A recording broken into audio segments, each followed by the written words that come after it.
guys, so I've had a lot of you on my lives saying that you want me to start doing YouTube videos again, and I was doing it for a while, but with all the editing and the cutting and trying to make a thumbnail, I was trying to make it look too professional, and I realised that it's just too much, it's way too much. But for the people that have a genuine interest, they know what I have to offer, they know the knowledge that they're trying to find.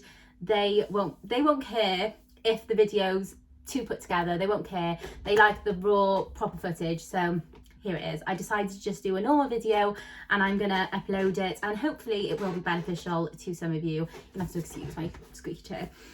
So the main point of this video today, I thought I wanted to talk about consumer psychology and how it kind of goes hand in hand with the zero ad strategies that I teach. Now, consumer psychology is when we basically focus and look at a customer's behavior, their attitudes. We look at everything that they do online. We take all of that into consideration. We research it, we jot it down. So we've got our ideal customer that we've already tried to figure out ourselves, and then we've got the actual customers, and we look at like I said, their behaviors and attitudes and everything. So we will then compare. So what we know we're looking for and what they're giving us, and we will see if it matches up. If it doesn't, then we adjust things to make it match, and this is what will allow us to then target them with no sales page. You don't want to target them with any sales posts or campaigns or anything like that. We sell based on knowledge, and that's where consumer psychology and the zero ad strategies go hand in hand, because like I said, we sell based on knowledge. So what you want to do is give them something that draws them in. You need to pull them in with something that they don't know, that they didn't realize that they needed. So for example, if you're selling a hairbrush, now we already know someone's got hair, they're looking for a brush for whatever reasons, many reasons, you know. But then when you look deeper into it, maybe this person, that you could have two customers, for example. One may be looking for a brush that detangles their hair. Another one may be looking for a brush to encourage hair growth. So that's where you then figure out what this customer needs and you create the need. So if we've got a brush, for example, so let's say we've got this brush here. I'm trying to de-hair it. We've got this brush, right? So we've got this brush. Now, you're going to have customers, like I said, that are looking for a brush that detangles hair. So then what you do is you go into the bristles. You talk about how it detangles hair. It has very soft bristles, but the ends are created to get through the knots, blah blah blah blah, so on. So you have already targeted them based on what you already know that they're looking for. Now, another example for the other customer that is looking for a brush that helps with hair growth, for example, you then switch it up and you talk about how the bristles are soft and how the end have got, so for example, on this brush, there's like little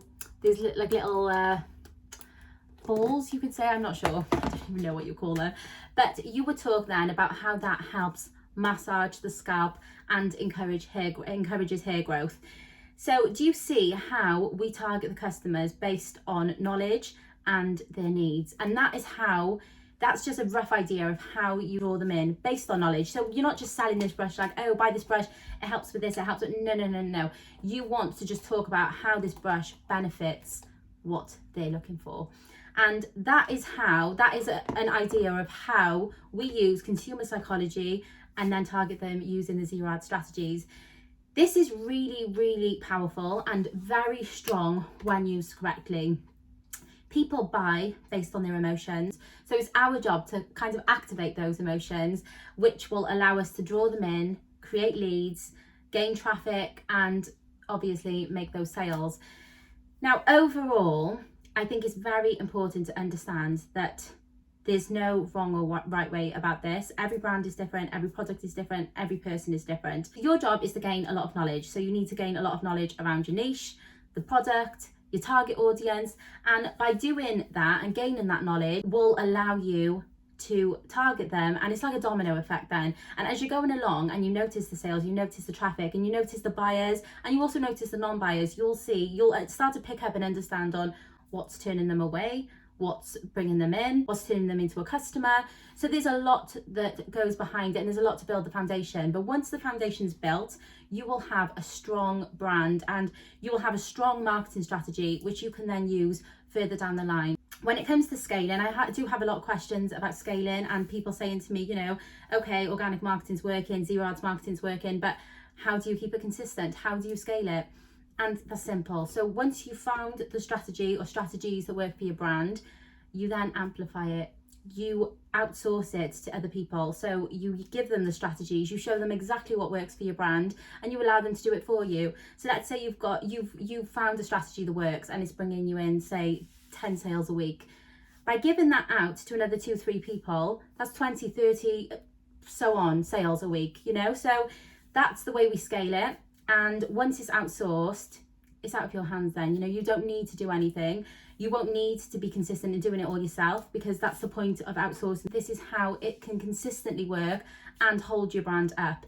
And then before you know it, your organic marketing strategies will be running your brand. And eventually you can invest into paid ads to scale it even further.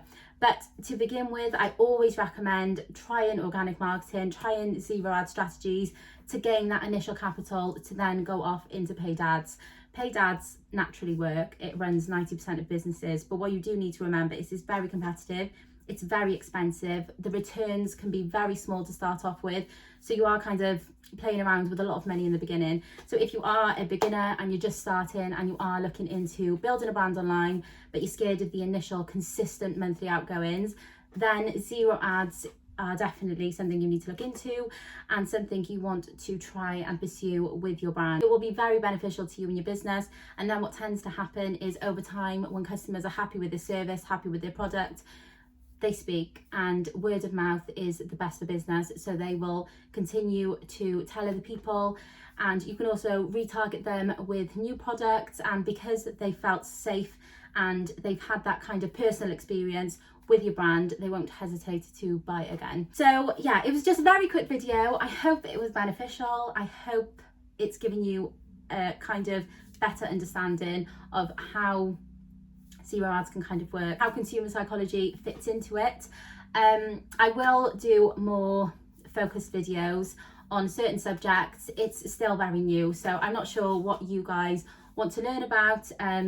But yeah, the e-commerce space is massive. So I'm hoping to give loads of information and be as helpful as I can. And like I said, those of you who've got to the end of this video, well done, because this video was for you. I can't be bothered with the editing and all of that. But yeah, moving forward, don't give up. We're in February, remember? So we're still at the start of the year. It's a new month and there's so much you can do within this year. Don't be in the same position you were last year. And yeah, like I said, I'm not sure what the next videos are going to be based around. I'm going to see how this goes.